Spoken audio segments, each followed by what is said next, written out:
Chef cat एक जादुई जगह पर पहुंचता है। खूबसूरत चॉकलेट गार्डन, पेड़ समृद्ध स्वादिष्ट चॉकलेट से ढके हुए हैं। शेफ कैट सावधानी से बेहतरीन टुकड़ों को तोड़ता है और उन्हें सीधे रसोई में ले जाता है। अब तैयारी का समय है। चॉकलेट को छोटे छोटे टुकड़ों में काटा जाता है, धीरे से हिलाया जाता है और एक चिकने मखमली मिश्रण में मिलाया जाता है। अब इसे ग्राइंडर में डाला जाता है, जो एक गाढ़े मलाईदार शेक में बदल जाता है।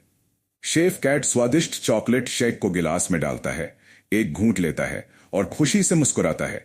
अगर आपको यह मीठा रोमांच पसंद आया तो स्टोरी टेलर को लाइक, शेयर और सब्सक्राइब करना।